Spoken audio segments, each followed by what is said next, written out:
Hello friends and welcome back to my YouTube channel NG Noyan Creation. আশা কৰো সকলোৰে ভালে আছে। বতৰ যেহেতু ডাৱৰীয়া বৰষুণ দি আছে বহুত দিন ধৰি 12-13 দিন ধৰি বৰষুণ দিলে গতিকে গা হয়তো সকলোৰে ভাল নহবও পাৰে তথাপিতো নিজে যত্ন লওক। মোৰো গাটো ইমান বিশেষ ভাল নহয়, মোৰ বিষ হৈ আছে আৰু অকমান কিবা গাটো দুৰ্বল লাগিছে, মোৰটো অলপ ঘৰুৱা যেন লাগি আছে। বতৰ ডাৱৰীয়া যেহেতু হ'বই দিয়কচোন। বাৰু আজি যেহেতু বৰষুণ দিয়ে আছে, ৰাতিপুৱা দি আছে, গতিকে আমাৰ মানে অলপ মাছ লাগিছে, তাকে আপোনালোকক দেখাম বুলি ল'লোঁ। আপোনালোকে মাছ ধৰিছেনে নাই, নে মাছ পাইছেনে জনাবচোন। যদি পাৰে কমেণ্ট এটা কৰি দিব। আপোনালোকে কমেণ্ট নকৰি ভিডিঅ'টো চালে লাইকো নকৰে, প্লিজ লাইক এটাও কৰিব আৰু কমেণ্ট এটা কৰি জনাব আৰু ভিডিঅ'টো বনোৱা ভাল হৈছে নে বেয়া হৈছে। মই যিহেতু নাজানোৱেই, নতুনকৈহে ষ্টাৰ্ট কৰিছোঁ, ভুল ভ্ৰান্তি হৈ যাব পাৰে, তাৰ বাবে ক্ষমা কৰিব। আৰু তেন্তে বলক আমাৰ চেপাত মাছ লাগিছে, কিমাননো মাছ লাগিছে চাওঁ আৰু আপোনালোকক দেখাওঁ বলক।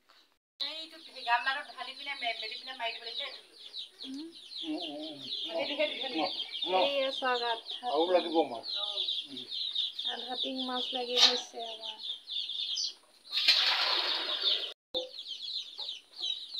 এয়া আমাৰ মাছ লাগিছে চেপাত, চেপাৰ পৰা আনি লৈছে। সেয়া চাওক কিমান হ'ব, কেজি হ'ব বাৰু? 2 কেজি ওপৰ হ'ব ন? এইফালে পালা আনিছে আমাৰ জুখিবলৈ।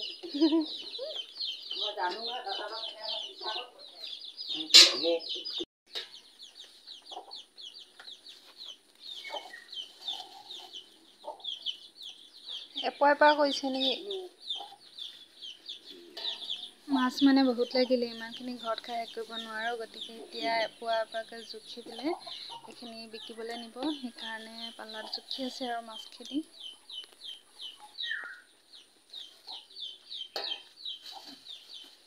আবেলিও ল'ম বুলি কৈছিলে বা এতিয়া নাপাব নহয়, নাম ধৰে। ৰাইজসকল ইমান দিন বৰষুণ দি আজি ৰ'দটো দি দিছে, একেবাৰে মূৰটো খুব বিষাই গৈছেগৈ একেবাৰে।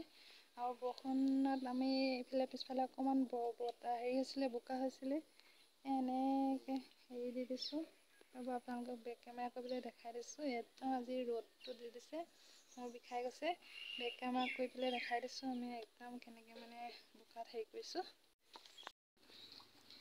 এইয়া চাওক, তামোলৰ কি বুলি কয় এইটো, তামোল গছ পৰিছিলে, ভাঙি গ'ল। আমাৰ তামোল গছ ভাঙি গ'ল বতাহ বৰষুণত। এই এনেকৈ কৰি পেলাই আমি বৰষুণ কৰিছোঁ। এইটো পুখুৰী চাওক, পুখুৰী পানী একদম ফুল হৈ গ'ল। ইয়ালৈকে পানী আহি গৈছিলে, পুখুৰী পানী এতিয়া অকণমান শুকাইছে। তাৰপিছত পানী পূৰা ভৰ্তি, পুখুৰী ভৰ্তি হৈ গ'লগৈ গোটেই।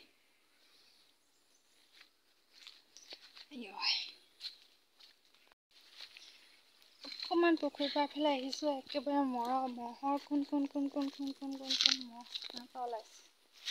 এইবিলাক অকণমান ভালেই আৰু তো এইবিলাক ঘাঁহ দিছে, ঘাঁহ কেনেকুৱা হৈ গ'ল। এইবিলাক পুখুৰীৰ পৰা উঠাই দিলে, ঘাঁহ চাওক, ঘাঁহ কেনেকুৱা,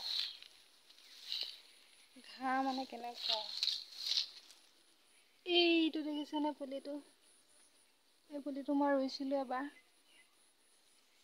এইটো হৈছে বকুল পুলি, আৰু মোৰ জন্মদিনত ৰোৱা পুলিটো চাবলৈ আহিছোঁ।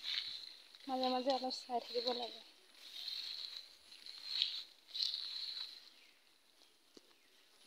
এইটো চাওক, এইটো মই চন্দন পুলি ৰুইছিলোঁ জন্মদিন দিনাখন, অকণমান ধুনীয়া হৈছে। আৰু ডাঙৰ হ'ব লাগিব, তাতে অলপ সৰুৱে হৈ আছে বাৰু। এইটো পুলিটো চাবলৈ আহিলোঁ, আৰু এইফালে গোটেই ঘাঁহ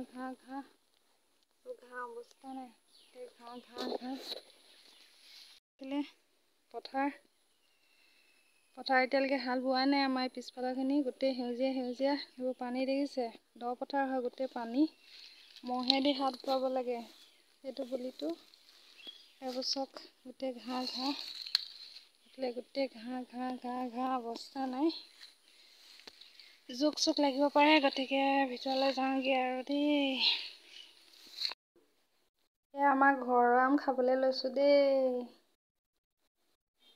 আজি ফাৰ্ষ্ট খাব লৈছোঁ। এয়া এইখিনি মোৰ ভাগৰ, এইখিনি দেউতা, এইখিনি মাৰ কাৰণে। খাইছা? মিঠা। মই দেউতাই টেঙা বুলি কৈছিলে কাৰণে খুৱাই আনিছিলোঁ আজি। মই এপিচ খাই চালে মায়ে ইমান ধুনীয়া মিঠা আম।